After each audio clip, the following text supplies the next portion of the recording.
Welcome back to the podcast. My guest today is Heather Kelly from Heather's Choice. She's the founder. This is her second time being on the podcast. She was on in 2019, and a lot has happened since then. Not only the name change of the podcast, but of course, the pandemic and all that stuff. So thanks for being back on here. Yeah, thanks for having me. I was telling my staff earlier that if I could just record podcasts full time, that'd be lovely. Spend less time in spreadsheet land, more time Oh, talking to people. it's such a cool gig to just be able to meet interesting people, and there's no end to interesting people. If you can just make it happen, it's so great to meet people. Yeah, absolutely. And it's nice to, like I say, step away from my desk and just be here to Yeah, tell stories and make people laugh and whatever we get into. yeah. So a little bit about Heather's Choice. Started in 2014 to make lightweight packable meals, breakfasts, dinners, packaroons. It's an Alaska business. I'm a huge fan of the bison chili. I think that's probably my favorite. And of course, the packaroons. You can't say no to those things. So, um, what's kind of been the progression of that? How often do you add new things? How many do you sort things out, or do you cycle things out? We started with the original menu in 2014, which was honestly just things that suited my palate, which I like bold flavors. I like spicy stuff. I like things to be a little over the top. And so since then, we've really refined the menu. We've gotten way better at, our whole process, right? Because I started making meals eight at a time on little tabletop dehydrators. Now we've scaled up all the recipes and we make meals 300 at a time, which is still small scale in the world of food. But in March of 22, we did a full menu update. So we added grass-fed beef shepherd's pie, morning glory oatmeal, Swiss muesli. The bison chili is a totally new recipe in the last, I guess, year and a half, almost 2 years now. And honestly, there's a woman named Brittany that works in the kitchen with us. She's originally from Nome and actually has a culinary background. And so when she applied to work at Heather's Choice, I was like, oh my gosh, can you Perfect. please help me? And she gets all the credit for how awesome the recipes are today Mhm. because she's been instrumental in helping me scale everything up, bring recipe ideas to life. Now we're just trying to make enough of this stuff to keep up with demand. So Yeah. that sucks some of the creativity out of it, but I hope there's a world where I can get back in the kitchen and start playing Mhm. with recipes again. You said spike in demand. It was it was last Friday, the 12th, that you appeared on Shark Tank. So how have the orders been since that? It's been wild. That's kind of the Shark Tank effect that they talk about. When we aired on the East Coast on Friday, so that was 4 o'clock our time, I think we had 40,000 visitors to the website. It was Wow. just nuts. And I think we received 900 orders through Amazon, which is Amazon's just like a necessary evil, right? You have to have a placement there. You have Right. to be on that channel. Otherwise, somebody else is going to put your products up there. And what we realized was, oh my gosh, one, there's half the country that's potentially never heard of us before. Like the entire East Coast just blew up our website. And then two, it's amazing how many people buy food on Amazon. I had no idea. Yeah. So we've already learned a lot of lessons just in the last few days since it aired. And it's really heartwarming to see the feedback that we've gotten from folks saying, I am so stoked to have this with me in case of emergency. I'm stoked to be able to have this for a quick and easy breakfast. I'm stoked to have this as I'm recovering from knee surgery.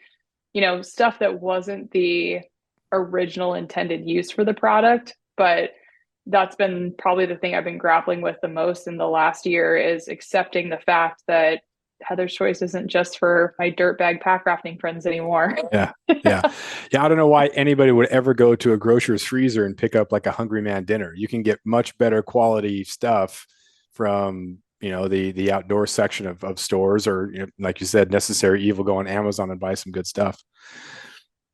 So, as far as Shark Tank goes, I think I read, saw, heard something that you applied. Um, you were among 50,000 people that applied. 150 are filmed and only 80 people are aired. Is that about right? Those are the numbers that I know because if you search the internet, like you can find that information that over 50,000 companies apply every year. And that is the tricky part is you can go through that whole process of being selected to film, but there's no guarantees you'll ever actually make it on air. Mm-hmm. So I think I did the math on this and it was like your chances of getting on air are 0.0016%. That's Not worse than great like odds. drawing a dull sheep tag. Like that's those are horrible odds. Totally, So when totally. you applied, like what were you once you got accepted? We thought, oh, this is really really cool, but there's no way I'm going to be filmed, or or it's going to air. So how did that whole progression come? Cool, awesome, we're accepted. We're going to be filmed, but it's not going to be aired. Oh wait, it is going to be aired. How did that all happen? Oh my gosh, this is such a ridiculous story. So, as an entrepreneur, every time you meet somebody and you tell them you have a business, they're like, "Oh my gosh, you should go on Shark Tank." So, after hearing that 100,000 times, I was like, "Sure. I'm just going to go to abc.com. I'm going to throw my name in the hat and forget about it." Right? This was January of 22. No, January of 23. And so then April rolls around and I get a phone call. Hey, my name is so and so, and I'm with Shark Tank and wondering if you have time for like a 15-minute chat. And it's like this flurry of excitement, like, oh my gosh, we actually got a call, right? And then they put you through a whole rigmarole of, submitting a audition video, you sign over the rights to your firstborn child. Like it's all under wraps. It's like the Fight Club of TV. And so we went through all of that, and it was basically like, okay, well, if we call you, you're moving on to the next stage. If we don't call you, the road ends here, right? Uh, Sort of like a we'll call you, don't call us sort of mm-hmm. thing. Did they give you And a then over timeline, the or is it just like at some no, point in the next year? yeah, they're like, we'll be in touch. And Wow. so then I think it was late May that I got another email that's like, hey, you're still in the running. Want to introduce you to some producers and they're going to keep testing you, right? Because they're looking for a lot. They're looking for the viability of your business. They're looking to see if you're camera worthy. They're looking to see if you have any personality, any charisma. Do you have a good story to tell? So we went through that process with them June, July, and August. And then before I knew it, it was like, okay, well, we bought you a ticket to LA. You're coming down in early September and still no guarantees, but like, here's your plane ticket. And I'm Wow. like, oh, okay. So I went down in early September, filmed, which I could write a book about that experience. I'd never been to LA before, never Ooh. been to Sony Studios, never been on a TV set. Like you get the whole experience. Like if I could say anything about it, Shark Tank is world class. Like Mm. just the whole production is so impressive and everybody who works there is so nice. And they're a well-oiled machine. This is their 15th season. So all of that was wild. I filmed, and then it was basically like, okay, well, if you're going to air, we'll let you know 3 weeks prior. Mm. And so we waited. And then December rolled around, and it's like, hey, just want to let you know you have an air date. And then it was this whole flurry of Wow. activity to get ready for it. So yeah, it's been a really wild, awesome, cool experience, not only for me, but obviously for my whole staff getting to see this whole thing come to fruition. Mm-hmm. I looked at the application and it's you check some boxes, email, occupation, business, product name, website, whatnot. But and I keyed in on this because as a high school English teacher, kids always talk about their applications and how do I say what I need to say in 400 words or 200 words, because my college acceptance is writing on this or my scholarship acceptance is writing on this. So when it said, um, are you applying with any collaborators? Pretty easy. A brief, non-confidential description of your business or product. Like, how did you answer that? How much did you edit that? Did you like you're trying to make a pitch, but it's typed out? How did you approach that? Or were you like, well, it's not going to happen anyway, so I'll just do my best and see what happens? Yeah, I feel like I've gotten pretty good at our elevator pitch. I always tell people we make lightweight, packable meals and snacks for adventuring. The end. And that's only come from many, many years of pitching the business, many, many years of having to describe what you do in your 7-second elevator pitch. So I don't think that I really overthought Mm. anything. I just threw my name in the hat and said, we'll see. Was that a skill that you had when you started the business? Because then I'm looking at so many different angles to try to make things applicable for my students, and like no one wants to be an English teacher, and so it's more about okay, how can I use the language in a way? And entrepreneurs have to be thrifty, efficient, and purposeful with their language. So you have to be, you don't have necessarily have to have an elaborate vocabulary, but you have to be very good at being clear and concise with your language. Have you always had that trait, or is it something that you really had to work on and develop as the business has continued? There's definitely a lot of life experience that has contributed to now. One of the first ones I can point to is being a raft guide, honestly, and having to deliver a safety briefing to 100, 120 people at a time, and having to make sure that I communicate clearly enough to these group of people. Like, if you fall in the water, there's a chance you could die. Like, in nicer terms than that, but trying to really get your point across. And then my first business that I started was doing sports nutrition and eating psychology coaching. And if I was going to give myself a little endorsement, I think that I can do a pretty darn good job of taking really complex nutrition science heavy concepts and make them applicable to you in your everyday. And that only came from years of trying to yammer at people about lipids and insulin sensitivity and ghrelin and hunger hormones. And like, you just watch people glass over. They're not listening. You can just tell, like, okay, I've lost them. How do I bring them back to real life? So I think that was a contributing factor. And then also early on in the days of Heather's Choice, we were recruited for the Launch Alaska Accelerator program up here. And that allowed me to spend an entire summer learning how to pitch the business. And I think all of those things stacked together have allowed me to get into these situations where I can pitch the business, communicate the idea, and do it in as succinct of a way as possible, and then let people's questions kind of guide the conversation from there. So then, and the other element of that is like a having presence and having charisma. So obviously you had that because you've been in the business and you've interacted with people and you've got a big following. When you're getting ready for the show, how did you kind of ready yourself to be TV ready, but also be authentic? Was there like this duality thing going on, or was it just take a breath, or was it, hey, this isn't even like real? I'm Frank the Tank from old school, and I'll just see what happens. Yeah. I typically shoot from the hip on everything, right? Like, I can come on and do these podcasts all day long because I'm just an open book. And my dad told me early on that if you don't tell any lies, you never have to remember anything, right? So it's like, if you're speaking the truth, you don't have to jog your memory. Like, what do I say next? And going into Shark Tank, you do have a 90-second pitch that is pre-scripted. You have to memorize it. You have to deliver that pitch perfectly because you don't get extra takes, right? You Mm. walk out onto that set, there's Mr. Wonderful, there's Mark, there's Lori, there's all the sharks, and you have one shot at it. So that was hard for me to actually practice a script and to memorize it. That was a challenging part. But then my MO afterward was, I'm just going to be authentic. I'm just going to be honest. And of course, I know my numbers. I know my stuff. I've been in the business for a long time. But the crazy part about Shark Tank is they're all asking you questions at the same time, right? Mm. Like, they're all talking over each other and you have to just decide, who am I going to answer?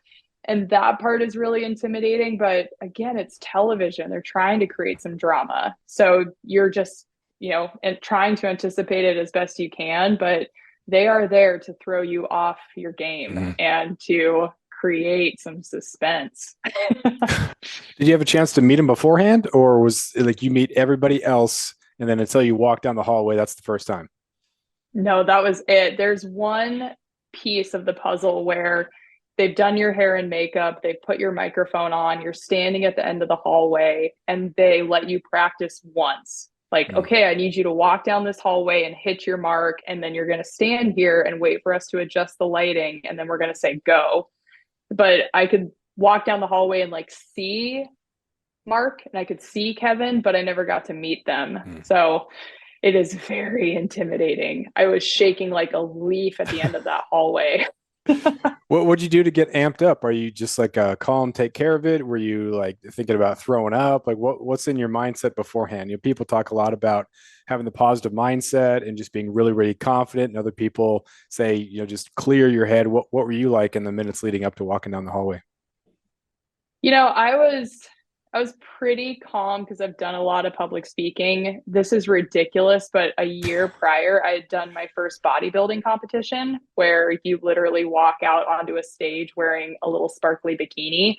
And I do think that helped. It was like, okay, I've practiced stage presence. Like I've done a lot of just public speaking or opportunities to step up on a stage. So that wasn't new.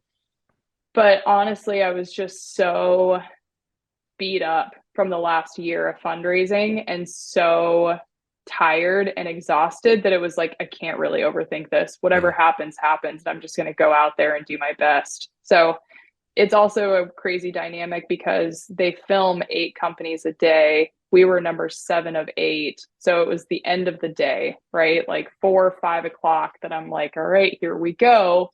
And so you'd had all day for your adrenaline to just dump multiple times. mm, So, yeah, I had too much time to think about it. And by the time I was ready to walk out there, it was just go time. yeah.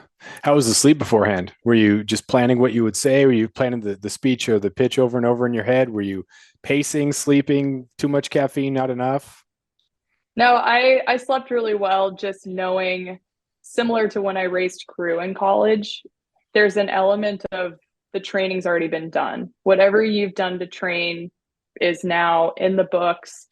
And now you just have to go out and execute your race plan. And that's really how this was for me. And I had a conversation with one of my business mentors in the hotel the night before. And he's like, you've practiced a ton, you've put in the work, you've done the training, and now you just have to go out there and execute your race plan. So Mm, that allowed me to sleep easy. yeah. As a side note, were you three-time or four-time national champion? When I was in college, we won 4 consecutive national Okay, championships, and I was in the varsity 8 for 2 of those years. nice. And that was at Western Washington? Nice, Yeah, nice. great Uh, school. I had a couple, or maybe one buddy from high school that went there, and I think a former student went there for a little bit. So that's pretty cool. Um, so once you're finished with that, like you got pretty honest in there. Um, did you kind of assume that that sort of honesty and the numbers were going to come out, and were you worried about that? You say that you're an open book, but still, that's being revealing on that sort of scale can be pretty. I don't know, pretty. Not a lot of people would be willing to either admit that or be comfortable with that. So how did that go? When I was going out there, I knew that, the fact that we haven't been profitable was going to come up. I knew that debt was going to come up. And I also knew that I had an opportunity to be honest and vulnerable in such a way that was going to really relate to the other entrepreneurs that I know. Like I've spent all year talking to other founders who either had to liquidate their businesses, sell their businesses, shut them down, pivot, whatever it is. Like 2023 was a hard year for many, many, many businesses. And there's a part of me walking away from that experience being like, wow, the other entrepreneurs like me who have lost countless nights of sleep wondering how they're going to make payroll, every single entrepreneur who heard that was just gutted, right? Mm, Because they know that experience, they know that struggle. And I think there's a part of me that just realizes there's a lot of silent suffering that can happen for founders. Like entrepreneurship is very trumpeted, it's very celebrated, mhm, it's sexy in a lot of ways. And there's a reality that it's really hard. And it's really hard when you are trying to build a team, when you're trying to grow, when you're trying to fundraise, when you're trying to find product market fit, when you're developing a process. I mean, there's not a part of entrepreneurship that I personally haven't struggled with. And I feel like that's a little bit of a service that I was able to do in that moment was to hopefully let other entrepreneurs feel like they're not alone in the struggle, because that's the reality of it. It is not all people throwing money at you and butterflies and rainbows and glamour. It's Yeah. not. Yeah, when I was watching that, I thought it's super super relatable because it goes essentially down at its core to anybody who wants anything in a difficult sort of realm, putting themselves out there. There's a lot of very easy, comfortable paths that you can take, but just going for something and jumping in those. Like I have some students who think that I'm a big shot because I published a book. I'm like, it's self-published on Amazon. This is not a big deal whatsoever, you know. And their perception, I was like, oh my gosh, you must be raking in. I'm like, no, not at all. And it's way different, but it is also that like you look at some numbers sometime again, it's way different. You know, I have a full-time job, and so it's totally different. But there's that aspect that I was like, man, I can't imagine that being the full-time thing and just what that would feel like.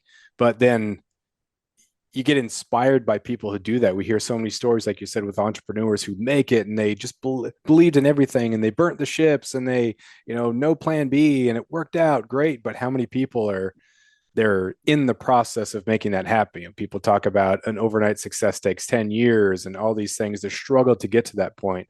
And I don't think we hear a lot of that. So I think that's what probably resonated with a lot of people, not just in entrepreneurship, but just, you know, across the board, that honesty that you had there when you were talking about it. And like, yeah, things aren't always awesome in anything that you're pursuing. And that's part of the thing, whether you're, you know, side hustle podcaster like myself, or, you know, full-time entrepreneur. So that was, um, hit in the heart a little bit there, but Yeah, totally. And I feel like right now we're in a world where, with things like Instagram, where you see people just making money hand over fist being influencers or being Amazon affiliates or whatever it is, like for some people money just comes easy, I guess, or they sure make it look like it. I have consistently struggled throughout, from the day one of Heather's Choice. It's been a struggle, and I don't know why that is, other than, you know, it's just been a really steep learning curve for me. I didn't know what a margin was when I started Heather's Choice. I had no concept that I was getting into manufacturing. I didn't know how to build company culture, didn't know how to build a team. And so what we have here today has been really hard earned. And that needs to be okay, mhm. because if you read the stories of Cliff Bar, of Nike, of Starbucks, like these big companies that we see today all started as an idea. Like Howard Schultz pitched the business, I don't know how many times, and people were like, nobody is going to pay $7 for a cup of coffee just because they can sit on a leather couch in your cafe. Mhm. Well, those people were very, very wrong. Yeah, yeah. But it took a lot of tenacity and it took a lot of perseverance. And I feel like we don't hear those stories often enough. We hear a lot more of overnight success and quick, easy money and resting on, you know, your laurels and just things coming easily. But that's not my reality. My Mhm. reality is that all the things I've done have been really hard earned, and I've become a better person for it. Mhm. So that evening, how were you feeling afterwards? I mean, you absolutely crushed it up there. Maybe didn't get Thank you. the result that you wanted, but you knew, like you talked about before, there's going to be a Shark Tank bump. So, were you happy, satisfied? Were you somewhat like what was that evening like? Uh, I mean, the whole thing has been satisfying, just getting to share it with my team, right? And realizing people like my employee Brooke or my employee Kyle or my partner Brad, so few companies get to have this Shark Tank experience, and getting to share it with them and realizing this is a moment in time that they will never forget. That's pretty darn cool. Mhm. So I am really happy with the experience that I had, getting to work with the Shark Tank team, getting to share all of this with my team, and the fact that we're still here, because there was a couple of months there where it was like, I don't know if we're going to make it. Like, I don't know if we're going to make it to our air date. So I right now have just a ton of gratitude. And I feel like even though I was in there filming for an hour and I didn't get to see the edit before it went on live television, I feel like Shark Tank put out a really tasteful edit And I feel like it honestly left people wondering what happened, Mhm. you know, which is a great opportunity for us to kind of keep the conversation going and keep people in our little corner of the world sharing how we are building something big and we are building something that matters and we are working to build something that can have a global impact. And that takes time. Yeah. Yeah, that was one of the things that I look through things as ways that I can kind of convey to my students. That was one of the takeaways from it. Just the authenticity of it, the struggle, but also like seeing people who are genuine make you want to be involved in those sort of things. Like the culture that you create is a reaction to you as a person, and then the employees too. Everyone buys into that culture, which is really great. And then yeah, I'm definitely going to be talking about it in class, and might even share the podcast with some students, whenever, because it's just an important thing to have those conversations, so they have a better avenue if they want to go through this. Um, so what's on the horizon? What do you got planned? Oh my gosh. Well, first things first, we need to fill these few thousand orders that came in over the weekend. So, like getting food out the door. The other thing that people probably saw in the episode is that the Sharks made a really clear statement that the meals are for everybody, right? And I have struggled for the last year going out there and fundraising, trying to raise money for the business, and having people say to me, Heather, I don't see how Heather's Choice ever gets big enough to be, a really sizable business if you're only selling to backpackers. And it's just not a sexy enough opportunity. And like, I'm just not interested. And I really was nervous, just like, gosh, if I change the messaging, if I change the imagery on the website, if I make Heather's Choice more approachable to the everyday consumer, do I water it down for my core customer? Mm. Now, having received hundreds of messages from people saying, like, oh my gosh, this is so awesome. This is so much bigger than just the backcountry. This is great for moms. This is great for the elderly. This is great for people in emergency situations. This is great for busy people who are going to work every day. It's given me the permission slip that I needed to incorporate that more into the brand and to kind of make the bold statement that Heather's Choice is for anybody who's on the move. And that Mhm. doesn't have, it can be going off on an extended multi-day backcountry trip, but it can also support you in your everyday life. When you're racing out the door, you didn't have time to pack a lunch, but you need something that is healthy and you need something hot and you need it to be packable. You need it to be really convenient. And so there's an intimidation factor there for me for sure. Cause again, we make these meals 300 at a time. So the idea of scaling all of that up and making 10 times as much, like, how do you maintain the quality as you do that? How do we grow the business without losing our company culture, without losing touch with our core consumer that has gotten here today? So there's been a lot of mental anguish and a lot of struggle for me to fully commit to becoming more of a lifestyle brand and less of just an outdoor brand, because outdoor is who we are. That's Mhm. born and bred in the outdoors, and it's a group of people that we love to serve. And now I'm just sort of ruminating on, okay, how do we continue to serve the customers who got us to this point while simultaneously approaching new markets and making ourselves more accessible? And that's a creative challenge that I'm excited about because I witness it every single day. We have 10 employees here at Heather's Choice, and I bet there's 15 times a week that I will witness somebody eating a Heather's Choice Morning Glory oatmeal or a spinach curry with chicken and rice or the bison chili just at their desk or on their lunch break. And that to me communicates this is being of service. This is Mhm. feeding people in their everyday life, which feels really good. Yeah, being able to stand by the product. I'm not sure there would be a lot of people who would stand by some of the other the Hungry Man meals that are in the grocer's freezer, or some of that other really quick stuff. Sometimes it can be a good guilty pleasure, but there's a profound difference between having quality food and just something to fill the stomach. Totally. Yeah. And if I did nothing else in my life but feed people good food, I'd be satisfied with that. And Yeah. so having the support of the team who actually make the product, who do the taste testing, who do the recipe development, I have tons and tons and tons of support from the people here at Heather's Choice. And that makes it easier for me to get out there and to communicate the vision. Like, hey, we're here to feed people good food in whatever capacity we can. So I hope that transition goes smoothly. And I feel like Shark Tank just gave us that green slip to like go for it and to be really, I guess, bold would be the right word, and very confident in the fact that we can feed everybody. Mhm. Awesome. Well, I know you got a lot of orders to get back to. Really appreciate your time. Again, it was great seeing you on there. Thank you for representing Alaska well and the products well, and it's just very inspirational stuff. So, where can people find you? Where can people add to that massive pile of orders that you have to fill? Yeah, absolutely. People can find us at heatherschoice.com. They can shop the full adventure menu there. We have just out hot water breakfast, just out hot water dinners, and then our world famous packaroons, which come in 8 adventurous flavors.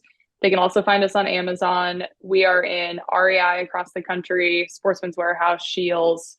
We have a ton of independent retailers like the Hoarding Marmot, Barney Sports Chalet here locally.